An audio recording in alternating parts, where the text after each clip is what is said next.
America का C-17 military aircraft अचानक बांग्लादेश में उतरा है। अमेरिका के इस मिलिट्री एयरक्राफ्ट में 120 सैनिक थे, जिन्हें म्यांमार की सीमा से थोड़ा दूर बांग्लादेश के चिटगोंग में शाह अमानत अंतर्राष्ट्रीय हवाई अड्डे पर उतारा गया। लेकिन आप ये जानकर हैरान हो जाएंगे कि लगभग उसी वक्त भारत ने भी अपने 120 सैनिकों को म्यांमार में उतार दिया। अमेरिकी सेना का चुपचाप बांग्लादेश में आना भारत के लिए चिंता का विषय है, लेकिन भारत भी एक्शन मोड में आ गया है। भारत ने भी घेराबंदी शुरू कर दी है। आपको बता दें कि भारत के पड़ोसी देशों का इस्तेमाल लगातार एक खतरनाक लेबोरेटरी की तरह हो रहा है, ताकि भारत को हमेशा अस्थिर रखा जाए। ऐसे में भारत भी लगातार इन खतरनाक चुनौतियों का सामना कर रहा है और पूरी तरह से इनका जवाब भी दे रहा है। बहरहाल सवाल है कि अमेरिकी सेना अचानक बांग्लादेश क्यों पहुंची है और क्यों भारत ने अपने सैनिक म्यांमार में भेज दिए हैं। दरअसल अपने तख्ता पलट से पहले शेख हसीना ने जिस बात का डर जताया था, वो चीज अब बांग्लादेश में होनी शुरू हो गई है।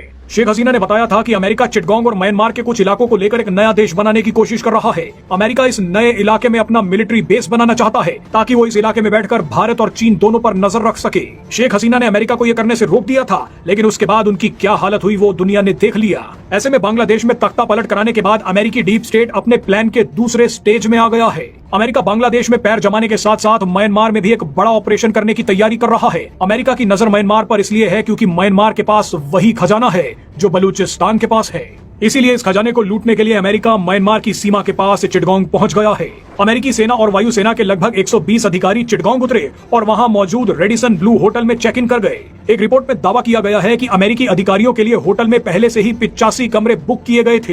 हैरानी की बात तो यह है कि जिस होटल में अमेरिकी सैनिक रुके थे, वहां के गेस्ट रजिस्टर में किसी का भी नाम दर्ज नहीं किया गया। यानी इस खबर को छुपाने की पूरी तैयारी की गई थी कि अमेरिकी सैनिक बांग्लादेश पहुंचे हैं। लेकिन जब खबर सामने आई तो अमेरिका ने कहा कि हम तो बांग्लादेश की सेना के साथ मिलिट्री एक्सरसाइज करने आए हैं। बताइए, जिस बांग्लादेश के साथ अमेरिकी सेना ने मिलिट्री एक्सरसाइज को कभी भाव नहीं दिया, उसी बांग्लादेश में अमेरिकी सेना ने अपना इतना बड़ा ग्रुप भेज दिया। अचानक अमेरिका को बांग्लादेश की सेना के साथ मिलिट्री एक्सरसाइज करने की क्या जरूरत पड़ गई? अमेरिका ने बयान दिया है कि वो बांग्लादेश की सेना को ट्रेनिंग देना चाहता है, ताकि आसपास के इलाके में शांति कायम रह सके। अब कोई अमेरिका को बताए कि इस इलाके में तभी शांति होगी जब भारत और मजबूत होगा और भारत के पड़ोसी देशों में चीन और अमेरिका का दखल नहीं होगा। लेकिन शांति तो सिर्फ आड़ है। अमेरिका बांग्लादेश में बैठकर भारत को अस्थिर करना चाहता है, म्यांमार को लूटना चाहता है। आपको बता दें कि हैवी रेयर मेटल्स के मामले में म्यांमार दुनिया का तीसरा सबसे बड़ा उत्पादक है। हैवी रेयर मेटल्स का इस्तेमाल इलेक्ट्रिक वाहनों, विंड टर्बाइन्स और उन्नत रक्षा तकनीकों के लिए किया जाता है।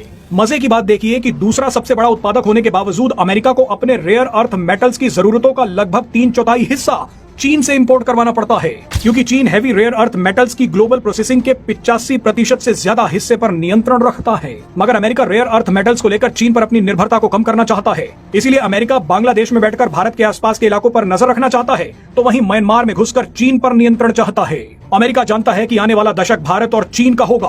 ऐसे में भारत और चीन पर नजर रखने और दोनों देशों पर दबाव बनाने के लिए इससे बढ़िया इलाका कोई नहीं हो सकता। मगर आपको बता दें कि भारत भी एक्शन मोड में आ गया है। भारत ने भी अपने 120 सैनिक म्यांमार भेज दिए हैं। भारत ने भी जवाब दिया है कि हम भी म्यांमार में मिलिट्री एक्सरसाइज करने आए हैं। लेकिन आपको बता दें कि भारत भी बड़े खेल की तैयारी में है। भारत इतनी आसानी से म्यांमार और बांग्लादेश को अमेरिका के शिकंजे में जाने नहीं देगा।